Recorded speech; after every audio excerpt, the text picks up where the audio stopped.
So you guys are welcome again to E4cfxglobal, and I believe you're in the right place at the right time. We're gonna be talking on price formation. Yeah, price begins to form as time counts.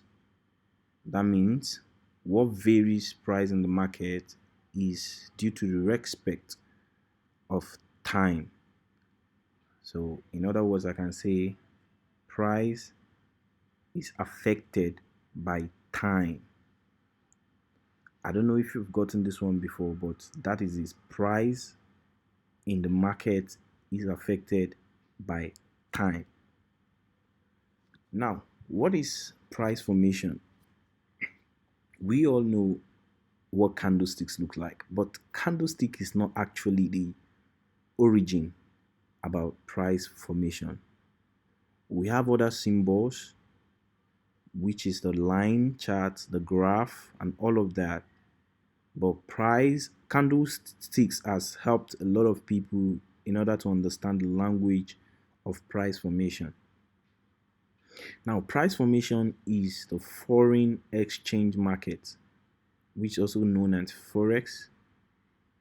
It includes, is influenced by various factors, and we're going to be guiding it based on the supply and demand level.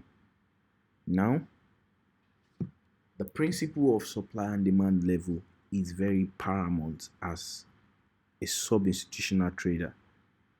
If you are able to understand very, very well where your supply and your demand is, then you catch good trades. I told you price formation what works hand with time. So if you're to use the symbol which is price, I want to use my text. I want to use price, priz, price. That symbol is actually connected as, let me just put it this way, price equals to time. So another thing is, what time am I observing this price? What time? Good and fine. Me in the 1 minute already marked out what my supply level,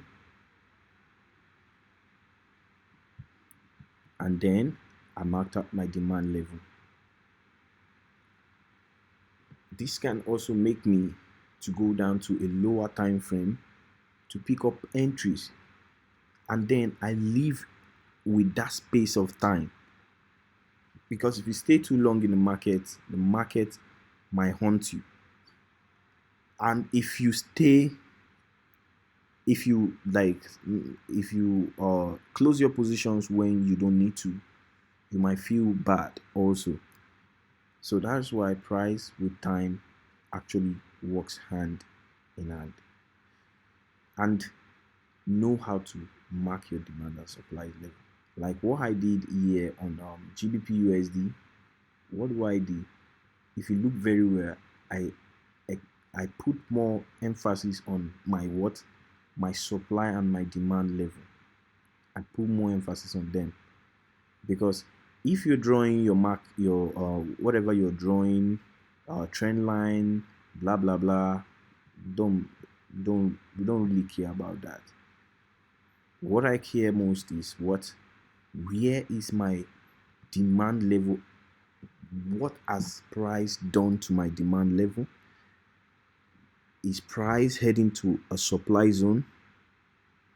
Do I need to sell at the supply zone? Do I need to wait for price to actually respect my demand level before I pick my entry? Because you can't place a trade in a demand level when you know that the price might haunt you at the demand level. That means price has mitigated the supply level and you are trying to what, push the market yourself, and not every zones that you mark as a demand level would be respected. You just need to wait for confirmation. That is why we help and guide via what, a change of character, and then another what, confirmation entry, which is your break of structure, showing you or indicating to you that this price has respected my zone, my demand zone, or my supply zone. Now, what is evaluation price formation and convolutional price formation? People don't understand that one also. Evaluation price formation is the systematic structure and intense decision making of price movement with the use of qualitative and quantitative data analysis to determine the actual impact of price allocation respectively to the specific zone as predicted. Now, you see me intensively doing what? Doing my research. I don't just want to pick the signal the way people do. I don't just want to buy the way people buy. I don't want to sell the way people sell. I don't want to get my options from anyone. I just want to what, do it myself. And what do it takes to actually do it yourself? You understand the whole little concept about forex trading. That is why I had to what, drive down to what, doing my fundamentals. Why is this peer acting this way?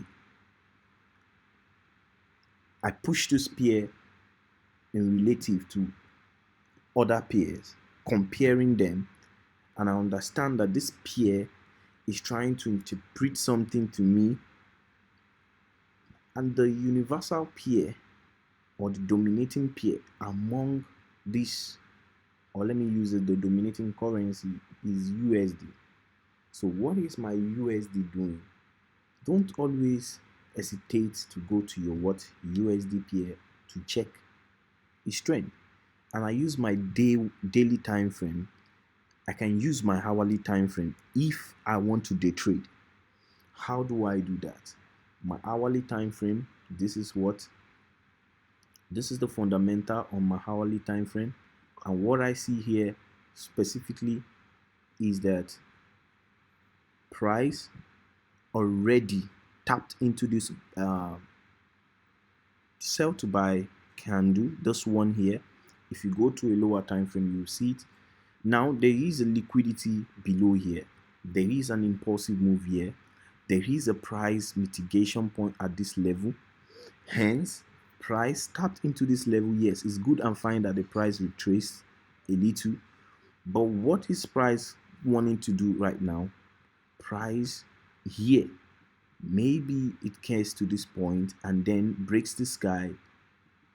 So this is my concentration now, because there is an impulsive move and this has mitigated a supply level. This is my supply level here.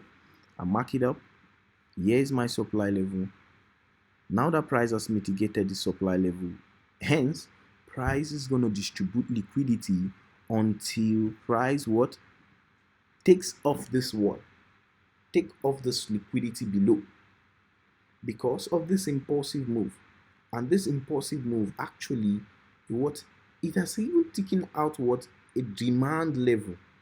Hence, at this demand level, price, this is a break of structure here.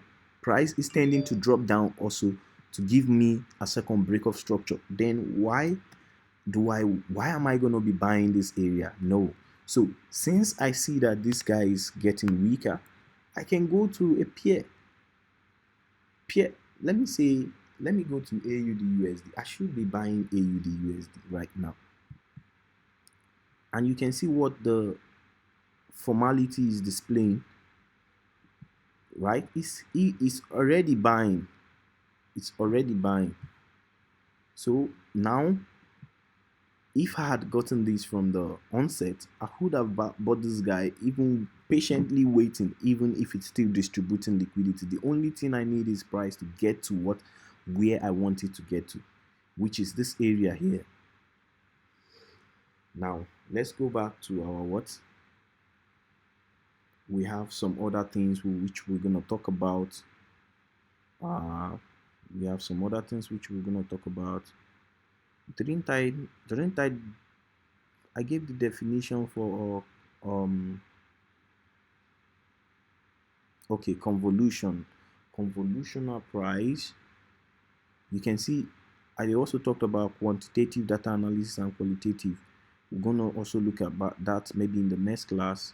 So convolutional price formation is the comprehensive study of historical price data in order to identify trends and patterns that may influence the future price. Now, our evolutional price formation has shown me what I want to do, but the convolutional is where I do the markup for the future move. I hope you guys understand. Yep. All right.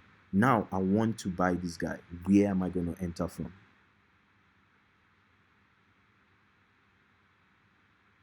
That will now make me go down to what? The 5 minutes time frame. I don't need to waste my time. I need to buy this pair. What the fuck?